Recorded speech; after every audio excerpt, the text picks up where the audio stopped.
Hello everyone and welcome back to the Keep Productive YouTube channel. It's Francesco here. Today I thought I'd do sort of something I do quite regularly, a CEO update from Evernote in terms of just a review of what was said in their sort of blog post, giving an idea of what they're planning for the future. Sometimes people tend to read these, but sometimes the reason I do these is because sometimes just people don't see them, and naturally it might be useful if you are an Evernote user or you're considering it. So they tend to do this every 6 months. Ian has been pretty regular at this, and that's so good to have that, because before, with the previous CEOs, minus Phil Libin, who's a legend.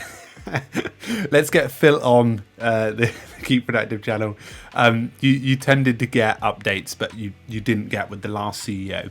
So what they do in this update, primarily in the first part of it, is they highlight the things that this year they've really tried to enhance. In particular, the product lineup and the home tasks and calendar experience, which in my opinion they've done really well on in terms of bringing it together. They also state that over the course of the year they also reintroduced features like quick switcher, import folders, better link handling, export options, and added new capabilities to search, assignable tasks, and the customized create button on mobile, as well as launched a Linux version, which is all great for stability. And what they're sort of sharing a little bit more in this sort of second element is what's coming next for Evernote. Let's take a little look. So what they're stating in 2022, they're really aiming to do a few things. So what they're doing as part of their core experiences is they're shipping long-awaited screen widgets for Android and iOS, which is something that, in my opinion, I thought they'd have because they've always been quite close to Apple in terms of development. They were always tended to be featured on the old stores, so I thought they'd always play into those new WWDC events. They also state they'll improve the overall application upgrade experience, making it faster and less disruptive. It definitely has been better in the last 2 months or so, much faster to be able to search, just improving that sort of speed. They'll also shrink the time it takes to load and display large notes in the editor as well. They also state that they'll improve support for the M1 chips on the Mac desktop app, which is something that's becoming a lot more common with software, especially with the new Macs releasing M1 chips that are dramatically faster than Intel-based chips for Mac as well.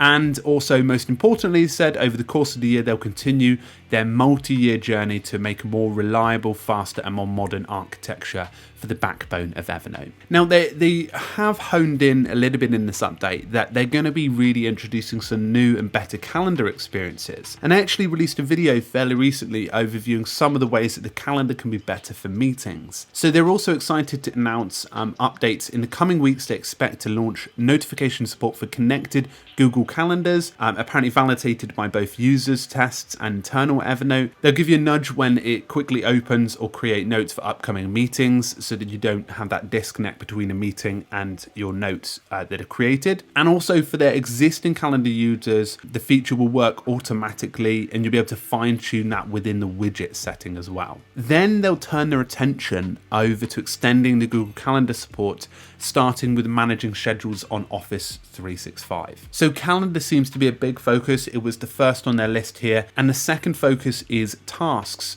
So in their sort of first release, app release of the year, they introduced My Tasks, which I actually didn't see, but I just saw recently on the sort of update. And apparently they want to start improving the task experience. And beyond that, they've told us that recurring tasks is a killer feature that they're missing. And they also want to expect it to go into beta in the first quarter of the year, and to ship the capability to our professional, personal, and team user plans. And if you're apparently a personal, professional, team user, you'll be able to be one of the first to see it in recurring tasks inside of early access. Now, here's the sort of statement for Evernote this year. In 2022, they refined the application of changing it sort of from remember everything to remember everything and accomplish anything. And in 2022, they're aiming to build on the promise, continuing Evernote across its dimension, its customers. So apparently feedback is going to be key. So they're dedicated to improving it in 2022. And I think that's quite an exciting update. It doesn't really give us in terms of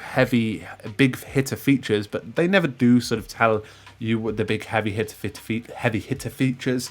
However, I'm definitely interested in sort of what Ian's going to be planning for this next year. In my opinion, I think that focus on tasks, calendar, and notes is actually a really good one because it's actually molding with the market, with the hub experiences that are much more common with things like Note Plan, and many more of those applications that are growing, like Craft and things like that. So very exciting.